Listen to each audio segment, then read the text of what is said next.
Welcome back to the most important podcast in the world. I'm your host, Reese Wood. On this episode, Yusuf Adama. That's right, on the third episode, we're going to talk about politics. Just a little bit more. I know we got canceled, right? Or did we? I guess we didn't. We're still here. But you thought we got canceled, right? It was a misperception, a miscommunication on my part.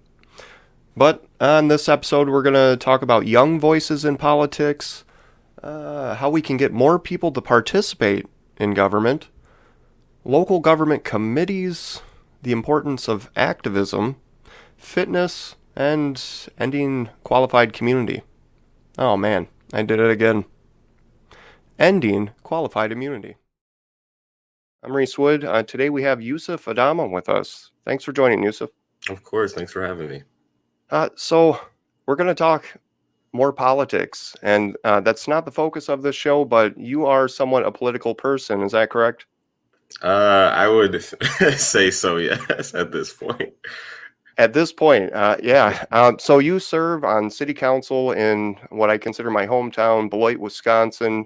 A great city, about 37,000 people roughly. Yep. But you were elected earlier this year, was that? Yep. So tell us about running for office. This was your first time running, right? Yeah, it was my first time. I had done a lot of organizing and engagement with like community stuff previously, so I had always been very involved in the community. And before I had been on an appointment review committee, and I had made it a really big point to try to get younger people on boards and committees. And I figured, if I was steadily trying to encourage people, then it would be a good idea to kind of, put my horse in the race or whatever the phrase is. Yep. No, I know what you mean. Uh, but yeah, yeah. it's been really cool. Understanding the logistics of how a city runs a little more has been very enlightening.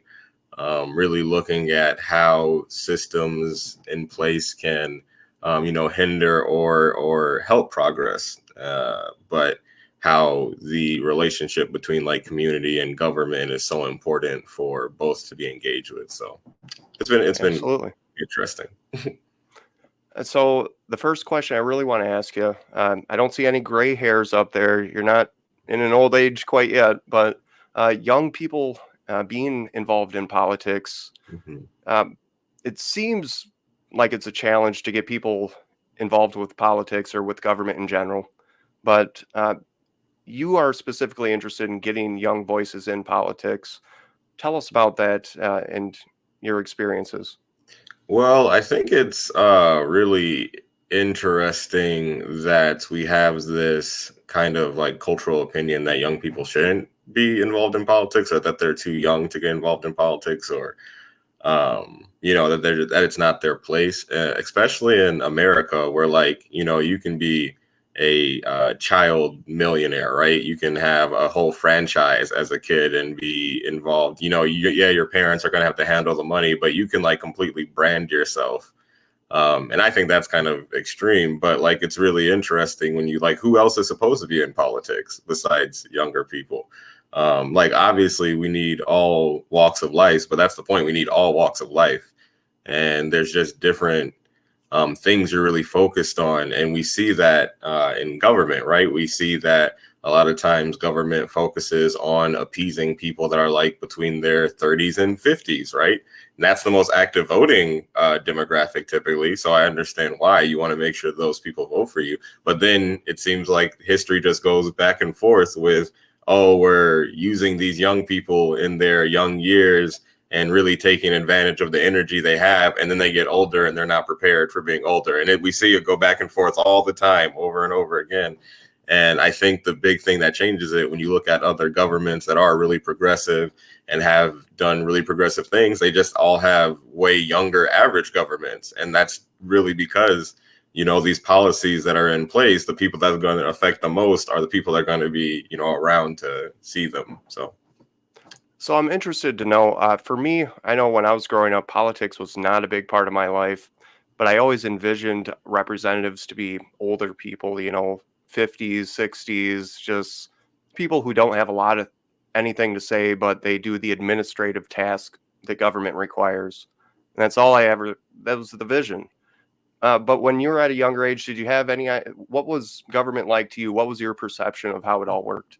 That's so, yeah, no, I only thought of government in like, parody videos and TV shows where government is just a bunch of old people in Right. a room with gavels. And Exactly. they're just doing stuff. And I think that's definitely, I don't want to necessarily say it's like malicious, but it is a disservice that we represent government like that so often, because it is really important for people to get involved. I really don't know the exact like moment I decided that I really cared about stuff in government. I started being involved in community stuff by canvassing. Right, I knew one of the candidates and I really liked them, so I canvassed for him. And then doing that and literally just the act of walking around, and like it felt like, even though I'd lived in the city for so long, that I had not seen so much of it until I had canvassed, until I had went Right. down blocks that I had never been to. And then that made me really want to do other stuff, like do community garbage pickups, and I try to get involved with like tutoring, because you kind of, once you just are around, you kind of see the different things people need. And then I'm like, okay, cool, let's see if I can represent that in government. But yeah, no, government before that to me was just whatever. I guess John Oliver helped a lot. John Oliver, the Night Show, what's Jon Stewart? Jon Stewart. Yeah. They really made it a lot more accessible to kind of tackle government stuff. And then I had the interest to look on it after that. Yeah. So I know what you mean. When you get out there, that first experience knocking doors is an eye opener because it's a huge challenge. First of all, to say, I'm going to walk up to someone's door, I'm going to talk to them about politics. And so definitely a challenge. I know that's something I ran into. And for a lot of people, I don't know if voting is just as much of a challenge. It's definitely a lot to get out there and go cast a vote. For some people, it's a huge challenge. But to go collect signatures, if you haven't done that and you're interested in politics, it's definitely a good way to start because usually candidates require anywhere from 50, 200, up to sometimes thousands of signatures just to get on the ballot. And that's for any party affiliation. Uh, I wanted to ask you next question. How do we get more people involved in government or to engage people? It seems non-voters are always a big thing in every election. The number of people that register is always a little smaller than the number of people that could register. But then when it comes to the actual election, those that registered, not even all of those show up. So there's disproportionate numbers of people not engaging in elections and especially not in government. We see that a lot at the local, state, and the federal level. How do we get more people involved or to participate? Well, great questions, and great delivery. Yeah, it's a problem that is, we can see it in other countries. They've tackled it in different ways, and America is a whole nother beast. So we would have to definitely put our own spin on however we decide to do it. But one of the biggest things, and this is something that I also noticed too, I was blessed with crazy high energy reserves. I was just able to make it to a lot of stuff, and that's what helped me a lot.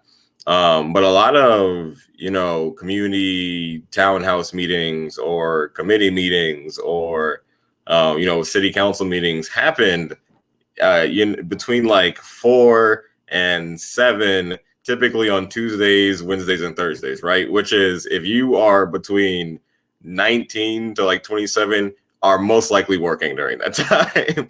So I think absolutely putting some priority in scheduling these things at times that are more accessible. I know people are real icky about cutting into their weekends, but like I don't know. I don't know the whole answer. Maybe do a better job at marketing and getting information to people and kind of helping the infrastructure for communication that way. But in other countries, we see mail-in ballots are a huge thing. Mandatory voting even is a huge thing. And you talked about going to the ballot and how that can be a challenge for some people. And I think the bigger challenge associated with it is the fact that a lot of people don't want to go like cast a vote if they're not informed, right? And a lot of people just aren't informed. There's so much stuff and they don't want to go and then, you know, look at a thing that has 12 names they haven't ever seen before.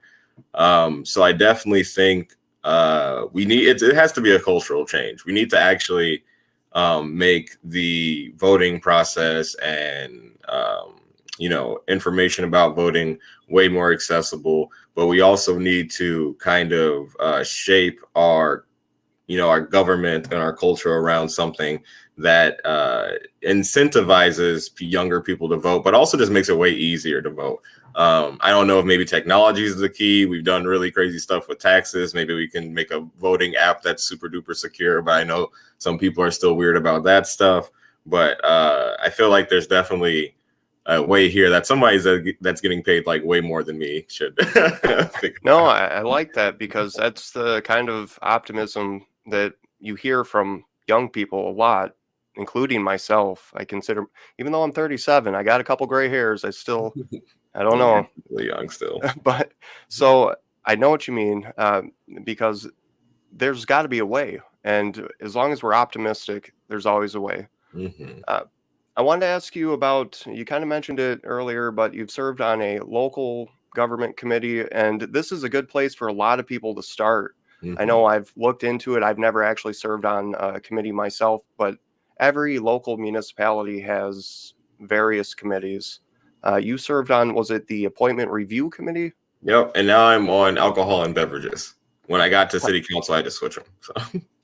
Yeah, no, tell us about how you came about to come to a committee and actually get to serve on one. Yeah. It's so interesting how, you know, government works and how at the end of the day, all of this is kind of just trying to take that structure of community and relationships and find a way to kind of solidify it in a government setting. And that's kind of the point, right? You want to be serving in a place where you're from and that you're invested in and all this stuff. So appointment review was really cool because we like looked at all the applications people sent in and everything. And I thought that was a good place that I could kind of get an understanding of all the other committees while I was there. But even before that, I had been on like the local DIMS board and like health boards and stuff like that. And it was always super important to me because it felt like I was staying informed and being helpful at the same time. Like a lot of the big things are like the flow of information and where it can get to people. So being in those rooms helped me be able to like tell this information to other young people and get them involved. But starting on a board or committee, absolutely, I think is a huge part. Like even if you never do one, but you're, you know, super involved in the community, that's fine. Even if you, you know, don't ever do one, but during city council, that's fine. But even if you just do that and don't do anything else or join like a library board, like all those roles are essential, right? They're crucial because we need people's inputs to be able to run and function because there's so much logistics to running a city. And I didn't even understand it until I started really seeing like how often somebody needs to sign something to get something done, or you need, you know, 5 or 6 people to agree on something to get this next thing done.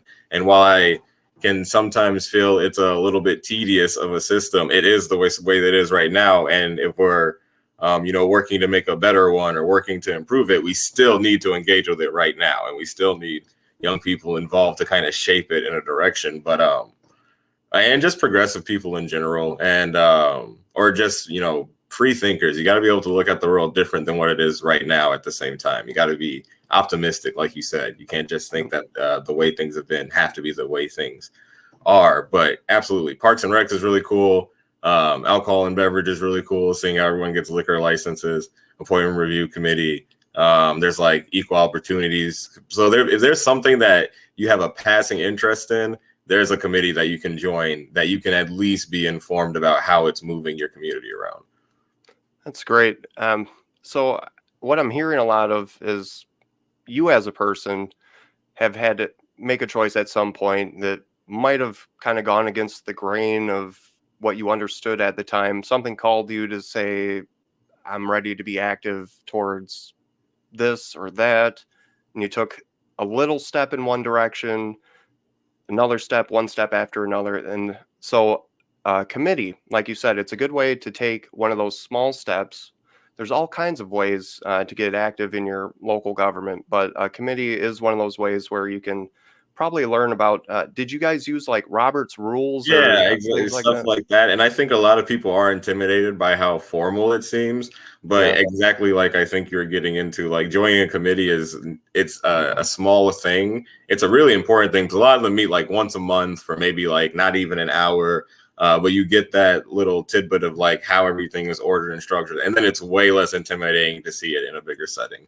Because at the end of the Right. day, everyone on a council or an elected position is just a person, and we really need to like demystify the aura around government. And like at the end of the day, these people are just people, right? Anybody could potentially be in government, and everyone should be engaged with their government. Everyone should feel like they can represent themselves if they need to, and everyone should feel like they trust the people that are representing them too. And to trust them, you need to know what's up.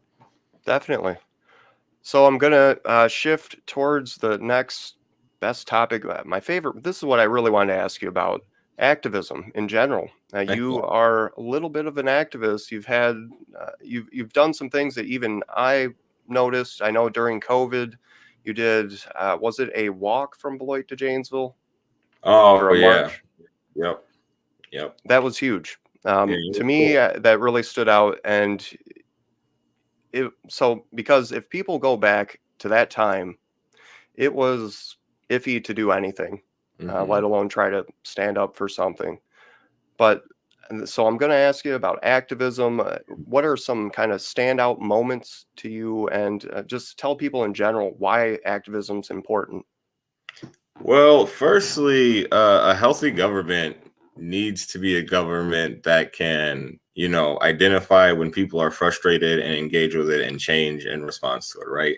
Um, this is going to be a very interesting take, and maybe one day someone's going to bring it up, and I'm going to be really salty about it. But people like to talk a lot of trash about the French, right? Like even before I knew where France was, I had already heard so many things about the French being whiny and all this stuff, right? Like even before I even understood the concept of France, I had seen like short Napoleon and weird hats and like baguettes.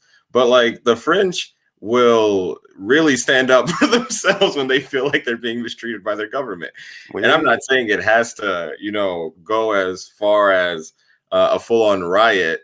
But also, if it's at that point, it's not because people want to be doing that, right? Like there is so many reasons why people get disgruntled, and uh, there's always that aura of like the things that we look at, that when we see communities and unrest and everything, when we say, oh my God, this is so horrible. Those same type of atrocities when are committed by our government all the time. And it's very frustrating, right? When you look at the history of America and violence and just the history of the world in general and how violent it is, there's always that point where people are like, oh, we should stop the violence, but no one ever does, right? So like your government's like, we should stop the violence, but you're still going to use violence to stop this violence. Like you're not going to go in and fix these places that feel so left out and all this stuff that they need to scream and yell. But activism in general doesn't have to be even super bombastic, right? It doesn't have to be violence necessarily. It doesn't have to be um, bad. It doesn't have to be malicious. It's just about people wanting to represent themselves. And our government as a structure doesn't always let people represent themselves all the way. There are rights that not everyone gets to have access to, especially if you don't have like money or funds and all that. So, some people are starving to death, even though we have 28 houses for like every person experiencing houselessness. And that's tyrannical. That's not fair either. But we really need to, like I said, get involved and understand how this thing is moving and going. But for example, the walk from Beloit to Janesville was super relevant because Janesville has the courthouse, and the whole also it was really cool. But right before COVID really hit and shut everybody down and stopped all this, all the Oh yeah. things going on. Like a lot of America, I think it was 49 states was seeing protest, right? And it wasn't just Black Lives Matter stuff.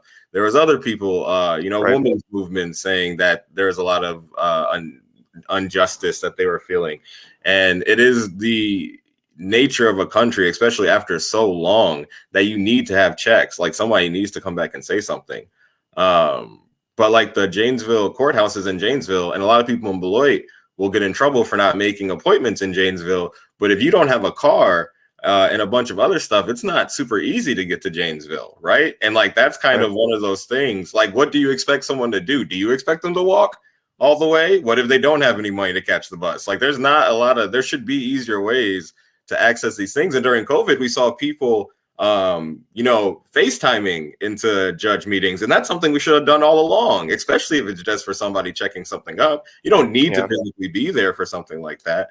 But yeah, activism is important. You need to be able to say stuff. Now, if you can find a way to do it all cohesively and nicely, that's even better. But if you can't, then you need to understand that you need to be deliberate in everything you're doing. You don't want to just go and trash something because you're frustrated and angry. You want to try to, get a message across and try to make people understand what you're feeling. And sometimes I think that's easier to do with, niceness, but that's just me. Well, offering a solution that improves the situation is not always easy, but you talked about a couple things in that specific example, ending qualified immunity. I want to keep the community involved, but ending qualified immunity was proposed by Justin Amash around that time, and I was surprised to see you and a lot of other people support that. But I guess I shouldn't be surprised because it actually fits exactly in with what was going on at that time.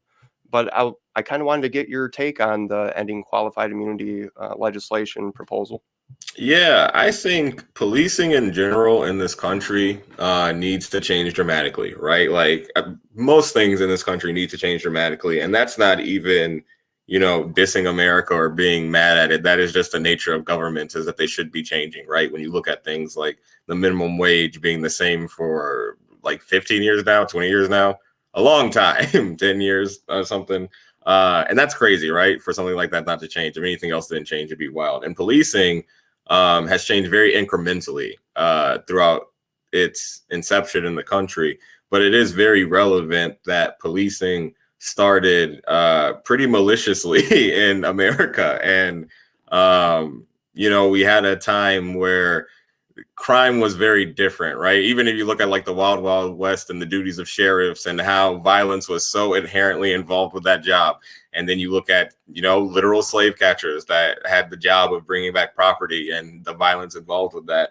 And just how, as America has been coming up, there hasn't really been a time where equality was the main focus of the country, right? There's never really been, even until recently. And I don't know the exact number, but I would be shocked if it was more than 70% of people vote every time. I think it's significantly lower than that even. So when you're looking at, who's shaping the country and where power lies and all this other stuff, the police have always been on the side of people that are more powerful, right? Even if it is something we can rationalize as ridiculous, like stealing a loaf of bread or something like that, we are okay with police being ridiculously violent towards people in, those situations.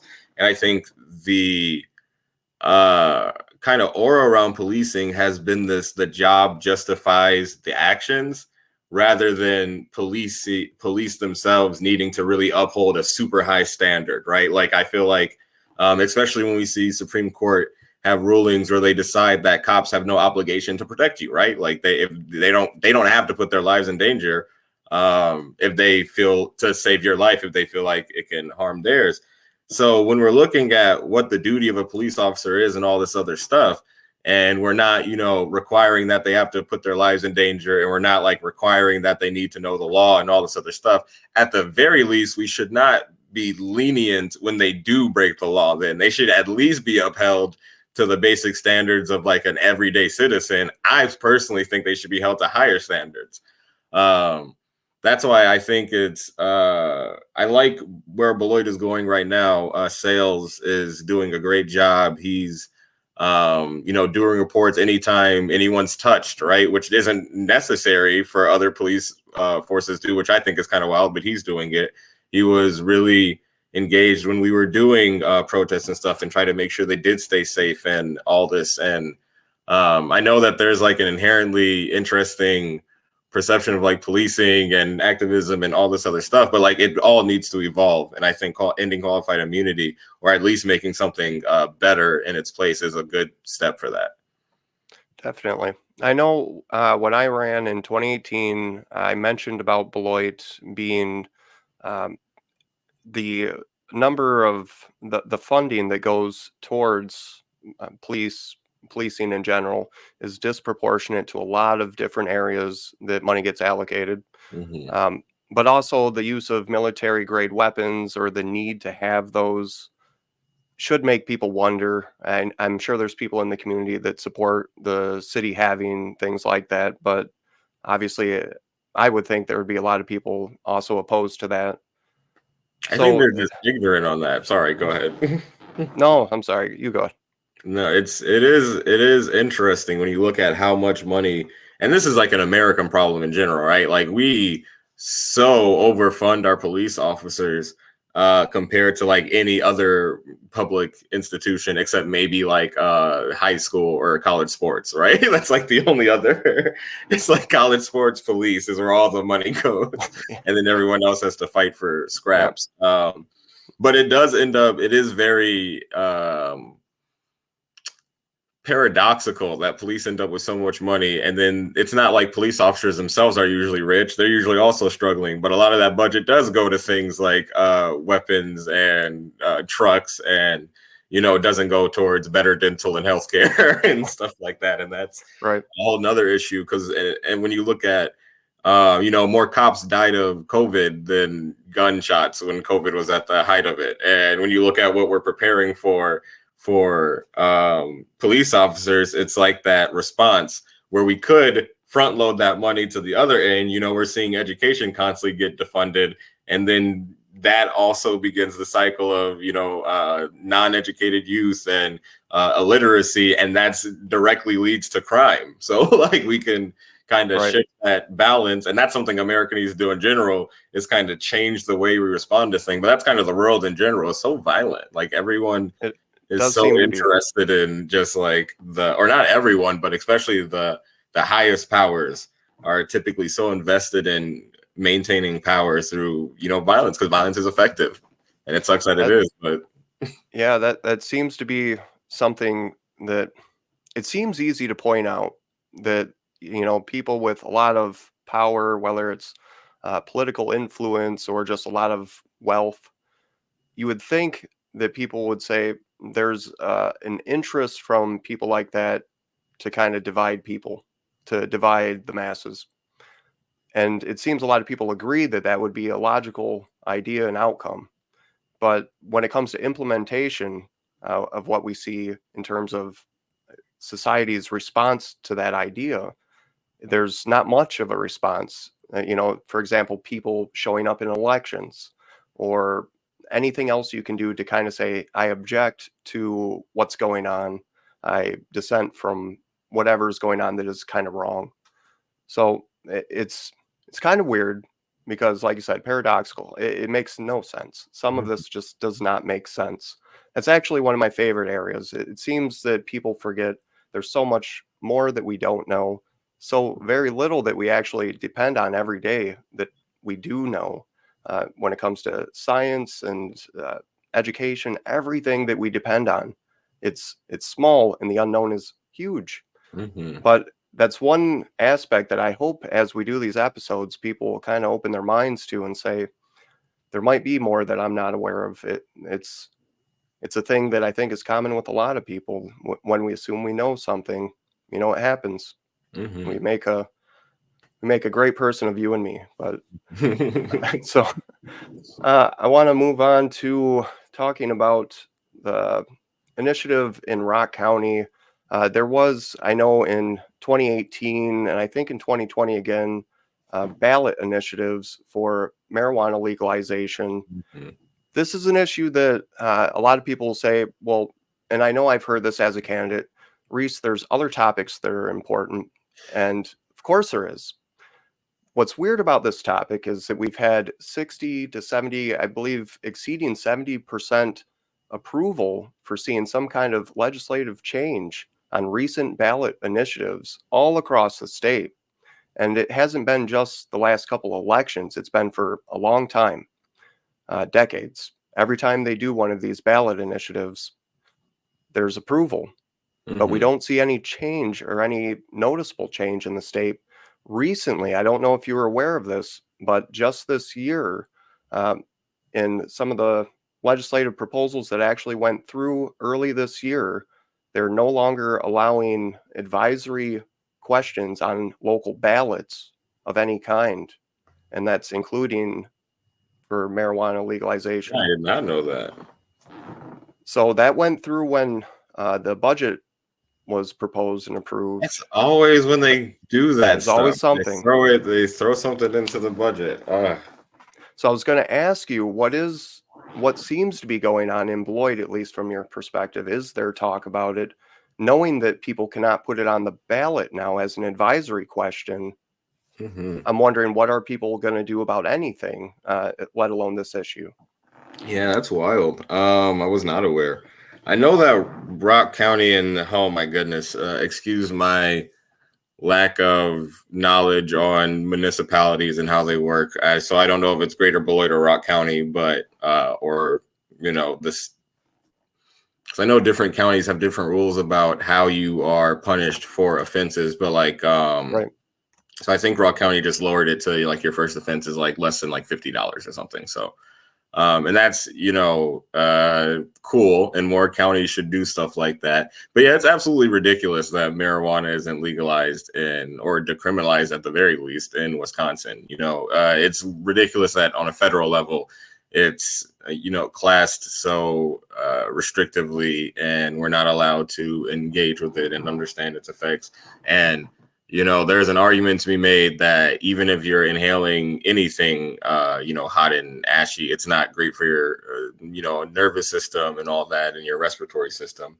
Um, Gummies are cool and all that, but it's again a huge, huge, just mind blowing concept when this is the same place where opioid deaths are going through the roof and or raising, and we have cigarettes available and vapes and all this other stuff that have been like, we know for sure that cigarettes will kill you. Like we know they will. It's like an Yep. explicit part of their use is that you will like die if you keep doing it.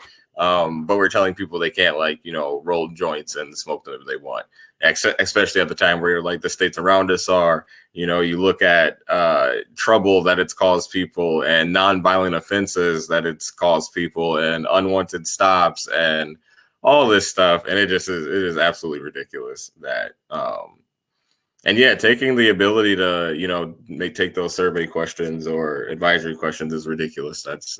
Does not seem very democratic to me. But at the same time, like, just do it. We're already at like 67%, but we're also in the same country where more than 60% of people were okay with abortion rights, and it still got banned. So that's something I think, and that's kind of in the previous conversation about being involved and aware and not understanding how much we don't know all the time, is the fact that, like, again, the structures that make rules are just so mystified and seem so inaccessible, that things just happen, and some people don't understand that history is so tangible. And like, you can look, and now people are so old in these positions that sometimes the person whose fault it is the same exact person. It's like, you are the guy that promoted this, like you're the one. But anything that we can look at and point to now, as far as legislation, it's a hop and a skip to look 100 years, maybe not even 100 years, and find out exactly why that thing happened and how we Right. should be looking at it now. Definitely. Well, so we're gonna shift to a whole different topic here. I know on our first episode of Most Important Podcast, we were talking about fasting and I was supposed to get into bring some fitness back to my life. I'm a guy who's in a fitness drought. It's been a while. I have 5 kids, and I work right here 5 days a week. I spend 40 hours sitting right here, and now podcasting a couple hours too. But so a lot of sedentary, no movement in my life, and the time to do that is pretty small. But I know you're a guy of fitness. I've seen you talk about it a little bit online. Tell us about the importance of fitness. Yeah, it's, I should have came with statistics ready, but the amount of adults that don't get the daily amount of exercise is ridiculous. It's like more than 70%. And I think it's like might be into the 80s. But Wow. adults in America especially live very sedentary lifestyles. We sit and we don't do anything. And it's such a disservice to our society that we like think of things like fitness as only available to young people and all that. But obviously a huge reason for that, and you brought it up yourself, is like you're raising kids, right? Like you're a busy person.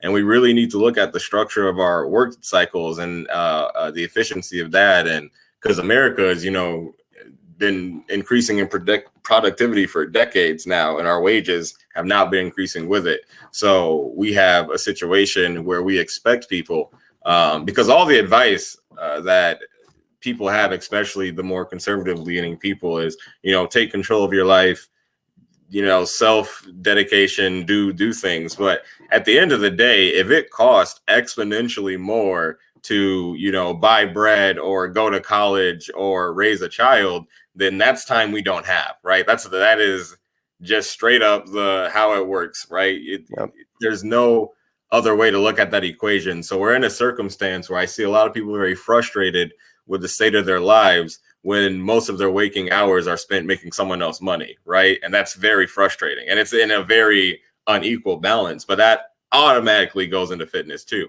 And fitness is, because you're a smart person, you're one of the smartest people I know, genuinely. And I know a lot of very smart adults that will tell you with their whole heart, like you would be hard pressed to ask someone, do you think fitness is important? And them to say no, right? Like everyone's going to say yes to this.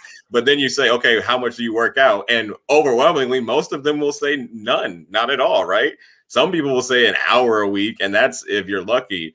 So it's an equation that we all know is wrong, but the fact that we kind of internalize that failure, right? We're like, oh, we look at society and like, oh, people don't work out and people suck at working out. But it's like all of America. It's not just like a individual problem. It's because we literally do not give people the time resources and the health resources and the information resources to, be able to be fit. We should have really great government programs that incentivize, companies to add gyms and things to their facilities. And so you'll see some people do it by choice, right? And because they understand that that's a good concept or a good just a thing to have, a good perk, a benefit. Definitely. Right? If you can get your employees working, they're better in working out, they're better employees. But also we look at the frustration people feel, and one of the big things is healthcare, right? A lot of people are frustrated by having to go to the doctor or their teeth and all this other stuff. And similar to politics, we really need to demystify working out. It's not something that you have to be like Jackie Chan or The Rock to do, right? Like you can lift weights, and even just 8 minutes of working out a day will benefit you greatly. So you do like 50 squats, 50 knee push-ups, 50 sit-ups, right? That's enough to do something, right? And the more that you're working out, your hormone delivery is better. You have a lot. When you see people get frustrated so quickly, what happens when you get frustrated, right? We get short of breath, our hearts beats fast, you get tense. And all of that you can help if your heart's stronger, if your blood vessels are stronger, if you have more muscle mass that you can engage with so you feel less constricted. So everything with health goes into everything else, absolutely. And it's super important, and I think our whole society needs to get way on board with it. One thing you just said that I absolutely agree with, I love the idea of the 40-hour work week. There was a time and place for it. But there's days where I'm sitting here and I'm feeling like I'm doing too much. And I'm sure that's everybody. Mhm. Everyone's feeling like they're doing just a little bit too much. And there's numbers to And prove it. yeah, yeah, there's no way to say, well, that's absolutely true, other than most people would probably agree.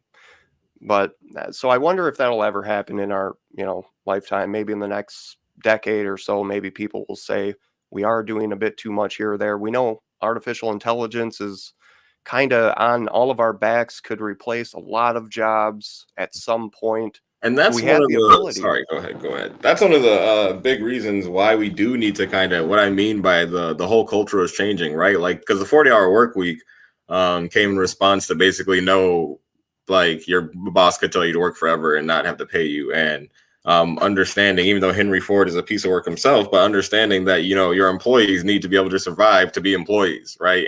And that's the real interesting part about it, is that you can have the most selfish, like hardcore capitalist perspective. You can be Yep. a dictator and understand that happier citizens that are less worked will like not eat you one day, right? Like that's you want a good Mostly, yeah. relationship. Yeah. And we're at a point where we're seeing it, but we also are seeing strikes across the nation, or the talk of strikes, right? The Hmm. UPS strike didn't even happen, but it made huge change. So we're seeing it there, and I think that's a very important point to acknowledge too. Is that even though it does seem very overwhelming right now, and times are kind of crazy, that there are people fighting all the time to make it better. Right? Wherever there's been people doing evil, malicious stuff, there has always been people fighting against them. Definitely. All right.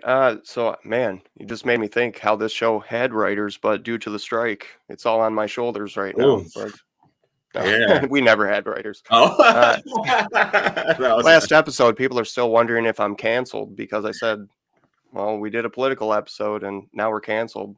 I had a few people write me and say, Reese, I'm sorry you're canceled. so, It it's didn't happen. just a joke. Fake canceled.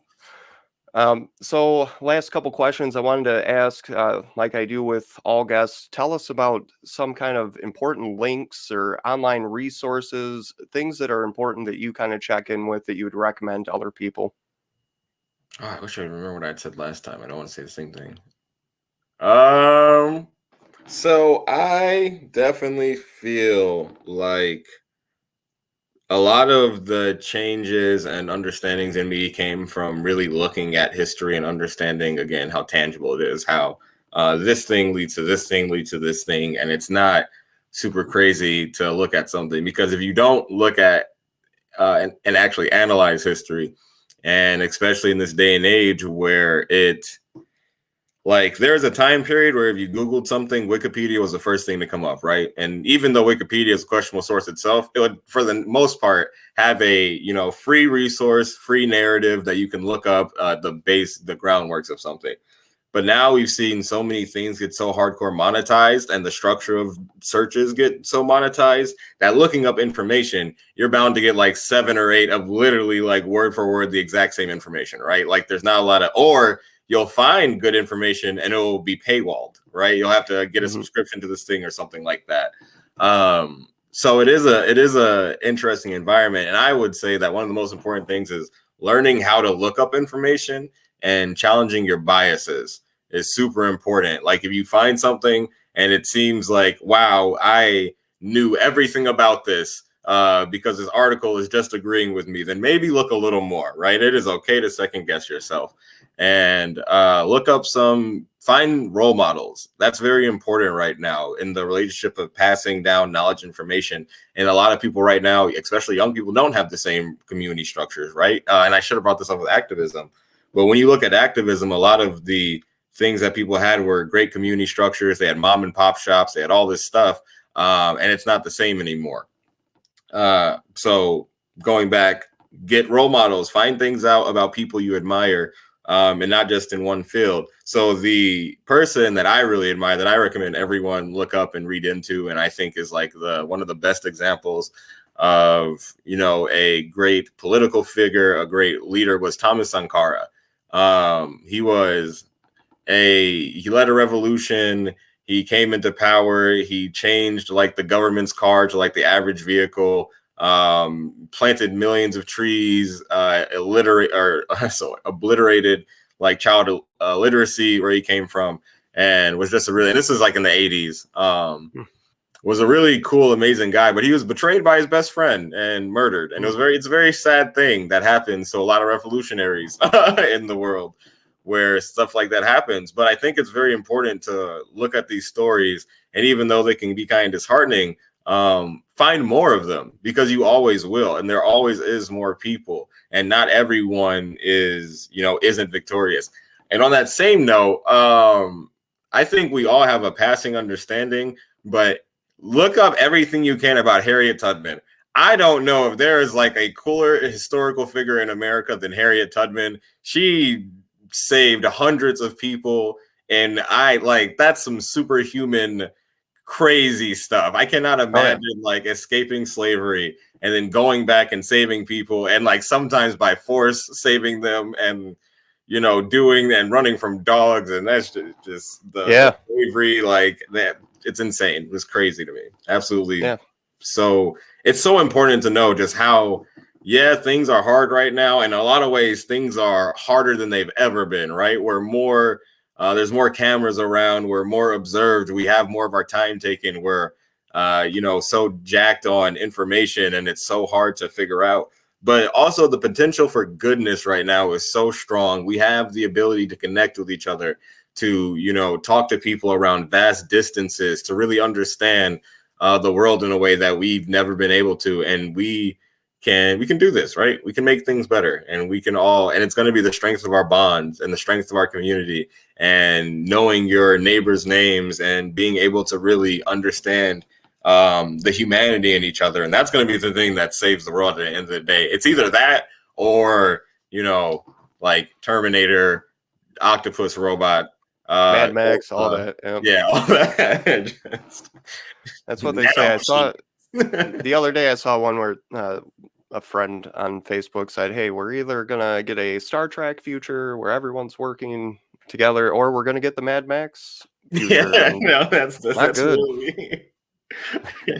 Odds are not good, but I'm optimistic, and I'm glad you are too. And I hope a lot of people listening get that optimism if they didn't already have it.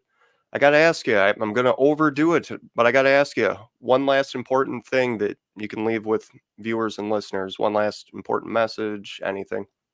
There is always a chance to change, right? There's going to be a lot of things, and it is a big nation, or a big, aspect of our society to be very shameful, right? To feel a lot of shame about growing, and it really makes us double down into silly, goofy things, right? So much of our prejudices and our isms and all those things that we should learn how to live without are really just coming from ignorance and committing to it, right? You get to a point in time where you see a thing that contradicts something that you heard, and instead of opening your mind and saying, well, what does this mean in the grand scheme of things, you take it personally, right?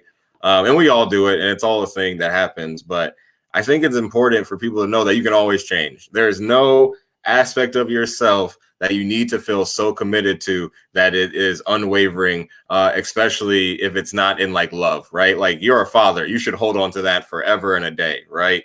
And that's important. But you don't want to be so committed to anything that you can't let it grow and change you. And you need to be adaptable. You need to be able to look at this big changing world of things that we're constantly learning that are just mind-blowing, and where we know more about the universe and atoms and just the nature of life than ever before. And you have to be willing to let yourself be teachable. So love it. All right, Yusuf. If you're ever doing anything or ever feel a need to come back, this is a platform you're always welcome on. But I gotta thank you for doing this. This is I definitely appreciate you doing this. Thank you. But we'll definitely keep up with you, and thanks again for doing this. Yeah, you have a good afternoon, man.